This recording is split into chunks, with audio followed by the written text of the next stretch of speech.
Hello friends, welcome back to my channel. ಇವತ್ತು potato balls ಮಾಡೋದು ಹೇಗೆ ಅಂತ ನೋಡ್ಕೊಂಬರೋಣ. ಇದನ್ನು ಬೇಕಂದರೆ ಪೊಟ್ಯಾಟೊ ಚೀಸ್ ಬಾಲ್ಸ್ ಅದು ಥರ ಮಾಡ್ಕೋಬೋದು.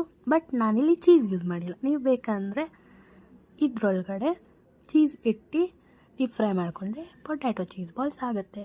ಅದು ನೆಕ್ಸ್ಟ್ ಲೆವೆಲ್ ಸಾಕಾಗಿರುತ್ತೆ.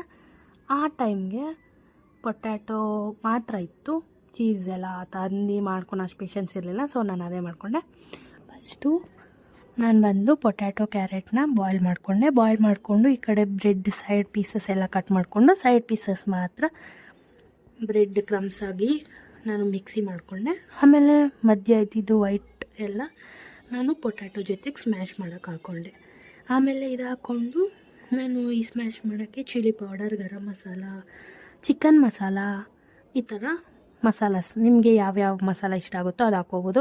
ಬೇಕಂದರೆ ಜಿಂಜರ್ ಗಾರ್ಲಿಕ್ ಪೇಸ್ಟ್ ಹಾಕ್ಕೋಬೋದು. ನಾನು ಚೂರು ಹಾಕ್ಕೊಂಡೆ, ಜಾಸ್ತಿ ಹಾಕ್ಕೊಳಕ್ಕೆ ಹೋಗ್ಬಿಡಿ, ಕಹಿ ಬರುತ್ತೆ. ಜಿಂಜರ್ ಗಾರ್ಲಿಕ್ ಪೇಸ್ಟ್ ಹಾಕ್ಕೊಂಡೆ. ಎಷ್ಟು ಉಪ್ಪು ಬೇಕೋ ಅಷ್ಟು ನೋಡಿಕೊಂಡು ಹಾಕ್ಕೊಳ್ಳಿ. ಆಮೇಲೆ ಸಣ್ಣಕ್ಕೆ ಹಚ್ಚಿರೋ ಗ್ರೀನ್ ಚಿಲ್ಲಿ ಹಾಕ್ಕೊಂಡೆ, ಯಾಕಂದರೆ ಚಿಲ್ಲಿ ಪೌಡ್ರ್ ಕಮ್ಮಿ ಹಾಕ್ಕೊಳ್ಳಿ, ಗ್ರೀನ್ ಚಿಲ್ಲಿ ಹಾಕ್ಕೊಳ್ಳಿ, ಟೇಸ್ಟ್ ಚೆನ್ನಾಗಿರುತ್ತೆ.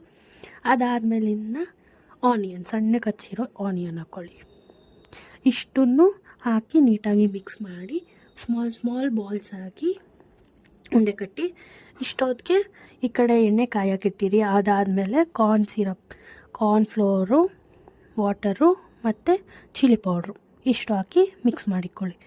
ನಾವು ಫಸ್ಟೇ ರೆಡಿ ಮಾಡಿಕೊಂಡಿದ್ದು ಪೊಟ್ಯಾಟೊ ಸ್ಮ್ಯಾಶ್ ಮಾಡಿದ್ದು ಬಾಲ್ಸು, ಅದನ್ನು ಕಾರ್ನ್ ಸಿರಪ್ಗೆ ಡಿಪ್ ಮಾಡಿ ಆಮೇಲೆ ಬ್ರೆಡ್ ಕ್ರಮ್ಸ್ ಮಾಡಿದ್ವಲ್ಲ ಅದರಲ್ಲಿ ಉರುಳಿಸಿ ಮತ್ತು ಸಿರಪ್ ಒಳಗೆ ಹಾಕಿ ಮತ್ತು ಬ್ರೆಡ್ ಕ್ರಮ್ಸ್ ಒಳಗೆ ಉರುಳಿಸಿ ಒಂದು ತಟ್ಟೆಯಲ್ಲಿ ಇಟ್ಟು ಅಟ್ಲೀಸ್ಟ್ 3 to 4 hours ಫ್ರೀಸ್ ಮಾಡಿ, ಯಾಕಂದರೆ ಕ್ರಿಸ್ಪಿಯಾಗಿ ಚೆನ್ನಾಗಿ ಬರುತ್ತೆ.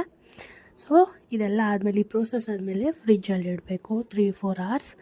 ಅದಾದಮೇಲಿಂದ ಎಣ್ಣೆಯಲ್ಲಿ ಒಂದೊಂದಾಗಿ ಮೀಡಿಯಮ್ ಫ್ಲೇಮಲ್ಲಿ ಕುಕ್ ಮಾಡಿದರೆ ಗೋಲ್ಡನ್ ಬ್ರೌನ್ ಬರೋವರೆಗೂ ಸಕ್ಕತ್ತಾಗಿರುತ್ತೆ ಟೇಸ್ಟ್. ಮೀಡಿಯಮ್ ಫ್ಲೇಮಲ್ಲಿ ಗೋಲ್ಡನ್ ಬ್ರೌನ್ ಬರೋವರೆಗೂ ಡೀಪ್ ಫ್ರೈ ಮಾಡಿ ಈವ್ನಿಂಗ್ ಸ್ನ್ಯಾಕ್ಸ್ಗೆ ಸಕ್ಕತ್ತಾಗಿರುತ್ತೆ. ರೇರ್ಲಿ ಒನ್ಸ್, ಮಂತ್ಲಿ ಒನ್ಸ್ ತಿಂದರೆ ಏನೂ ಆಗೋಲ್ಲ. ಸೊ ಟ್ರೈ ಮಾಡಿ, ಹೇಗಿತ್ತು ಅಂತ ಕಮೆಂಟ್ ಹಾಕಿ.